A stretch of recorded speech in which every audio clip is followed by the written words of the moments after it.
하는 것입니다. 한 번 더 말씀을 드립니다. 영생의 샘물은 마음에서 솟아나는 성령의 힘이라는 것입니다. 이 솟는다는 말은 중력에서 이기고 솟아오르는 것입니다. 세상이 아무리 우리를 막아도 막히지 않는 힘이 내 마음속에 샘물처럼 솟는 것을 말하고 있습니다. 사실은 우리가 아시는 바와 같이 세상이 우리에게 원수가 되는 것이 아니라 내 마음속에 잘못된 생각이 원수가 되는 것입니다. 그래서 원수는 내 속에 있는 것입니다. 그럼 그 원수는 어떤 것입니까? 뭐든지 하면 안 된다. 이거 해도 안 된다. 저거 해도 안 된다. 세상 법칙이 그렇고 사람들의 눈이 그렇게 보는데 내가 이런 걸 했어야 되느냐. 이렇게 살아서는 안 된다. 이와 같은 규정을 짓는 것이 전부 다 내 마음속에서 내 생각을 가로막고 있다는 것이 원수입니다. 그러나 이와 같은 생각을 완전히 깨버리고 일어난 사람들이 구약 성경에 있습니다. 여러분이 다 아시는 바로 다윗이라는 사람입니다. 다윗이 골리앗과 싸우고자 하여 사울의 군대 앞에 나타날 때 형들은 그들을 어떻게 꾸짖었습니까?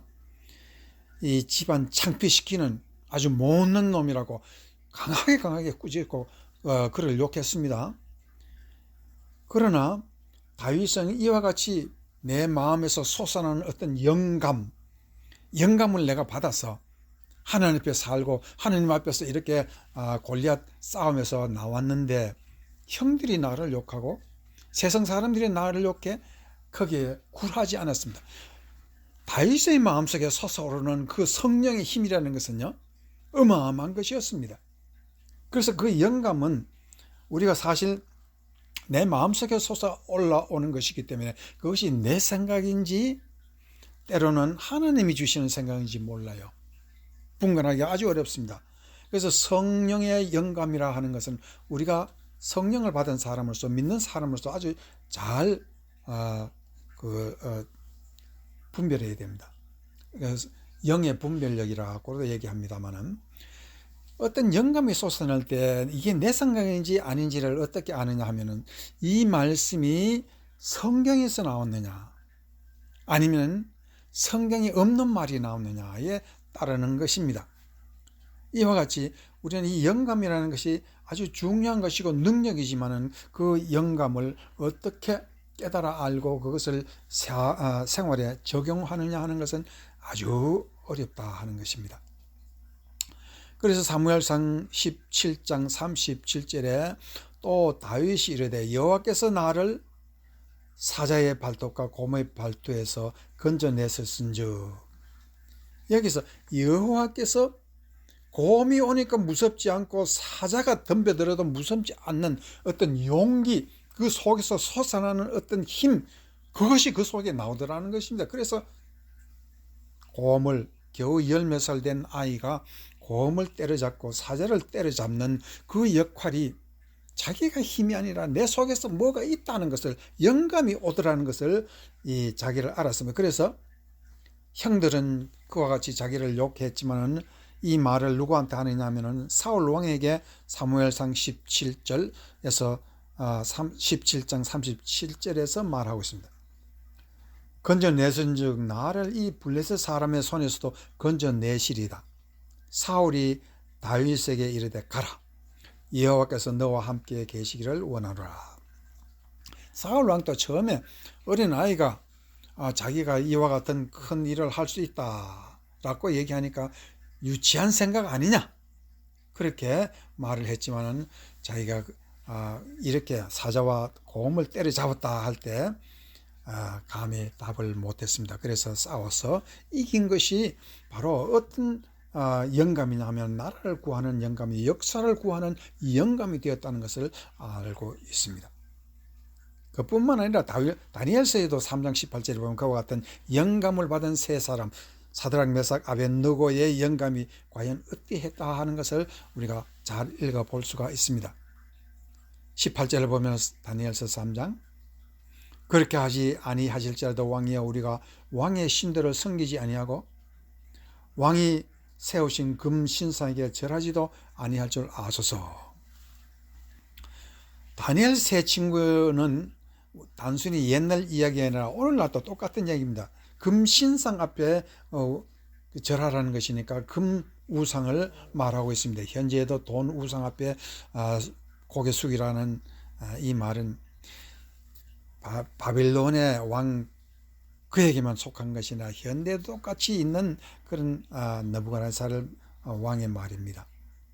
그래서 금이 절대적인 힘을 가진 사업자들에게는 그 돈 앞에 모든 사람이 다 죽고 살고 하는 그러한 힘이 있다는 것을 말하지만은 이 새 믿음의 친구들은 그 마음속에서 무엇이 솟아올랐습니까? 바로 영감, 성령의 힘이 솟아올라온 것입니다. 그리하고 그들이 불 속에 떠밀려 들어갔지만은 그들은 절대로 죽지 않는다는 것을 하나님이 이 새 친구들의 영감은 하나님이 주신 영감이라는 것을 분명히 역사가 증거하고 말았습니다. 자, 그러면은 예수님은 또한 오늘 이와 같은 영감에 대해서 어떻게 말씀하시는지 마태복음 11장 27, 28절에서 한번 봅시다. 내 아버지께서 모든 것을 내게 주셨으니 아버지 외에는 아들을 아는 자가 없고 아들과 또 아들의 소원대로 계시를 받은 자 외에는 아버지를 아는 자 없느니라. 28절 수고하고 무거운 짐진 자들아 다 내게로 와 내가 너희를 쉬게 하리라. 인간의 마음에서 가장 무겁고 무거운 짐이라는 것은 밖에서 오는 짐보다 더 마음에 있는 짐, 가만히 있어도 오는 초조함, 우울증, 내 마음의 심리 현상이라는 것은 이 세상 어떤 짐보다 더 강한 짐이 되고 있습니다. 사람이 늙어가면 이와 같은 외로움, 또한 내 마음속에 초조함, 알지 못하기 때문에 불안함, 이와 같은 우울 현상은 우리에게 감히 무엇으로 없애버리고자 하는 힘을 갖지 못하고 때로는 멸망하고 삽니다. 그러나 예수님은 그렇게 살아서는 안 된다는 것입니다. 다 내게로 오라 내가 너에게 계시를 주겠다 그랬고, 이 계시라는 것은 예수님이 하나님 앞에서 처음 받은 비밀을 우리에게 설명하고자 하는 것이 계시입니다. 처음 받은 것을 계시라고 합니다.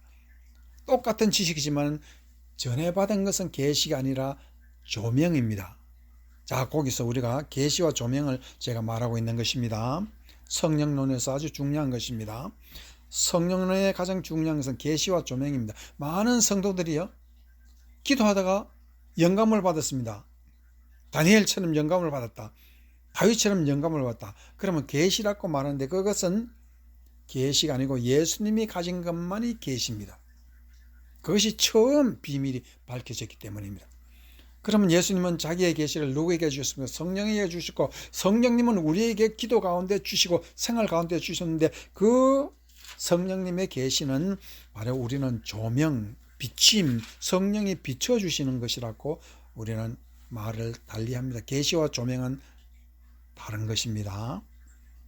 그래서 많은 사람들이 계시받았다, 계시받은 것이 아니라 조명받은 것이고, 내가 처음으로 하나님 앞에 비밀을 받은 사람이 아니라는 것을 우리는 성령으로서 반드시 바로 깨달아 알아야 하는 것입니다. 그렇다면 오늘 영감을 주신 이는 아들 예수님이십니다.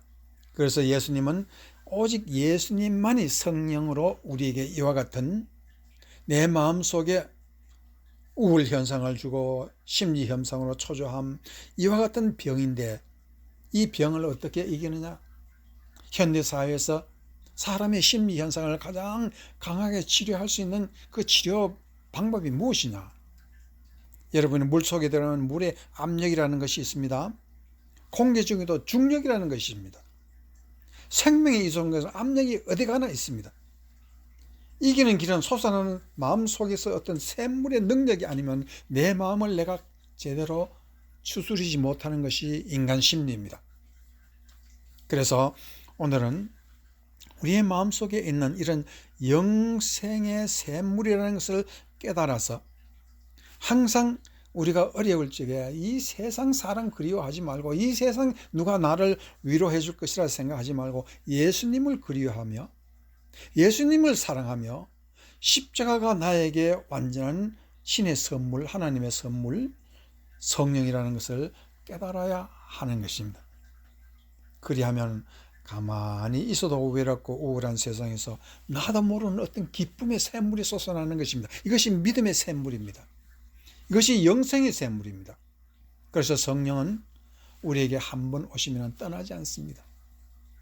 이와 같이 떠나지 않는 성령이 우리의 마음속에 샘물이 되어서 메마른 세상, 우리의 영혼을 적셔주는 성령의 샘물, 이것만이 우리를 살리는 영원한 생명의 힘입니다.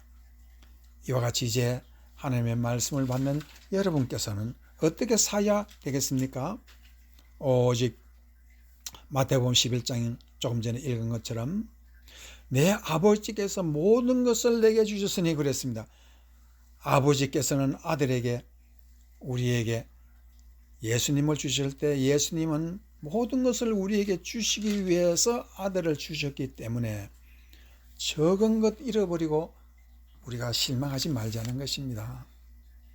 우리가 적은 것, 우리가 상실한 마음으로 우리가 내가 다운해서 내가 마음을 상실하면 안 된다는 것입니다. 그리고 가장 중요한 것은 아들 예수는 나에게 아버지처럼 나를 떠나지 아니하는 그러한 성령으로 계시기 때문에 우리의 마음속에서 고독하고 외롭고 초조하고 어려울 때에 어디에 의지해야 되겠습니까? 오직 예수님이 주시는 성령 말씀이 내 속에서 솟아날 때 그것을 우리는 성령의 영감이요 성령의 조명이라고 말하고 있습니다.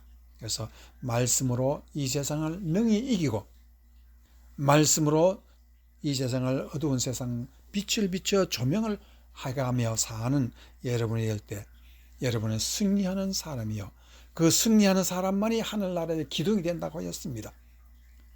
이제 영생의 말씀을 영생이라는 그 뜻은 앞에서도 마음에서 솟아나는 성령의 힘, 중력을 이기는 힘, 내 마음속에 나를 거역하는 힘 안 된다고 하는 그러한 모든 힘 다 이기고 승리하는 여러분이 되시기를 주의 이름으로 축원합니다.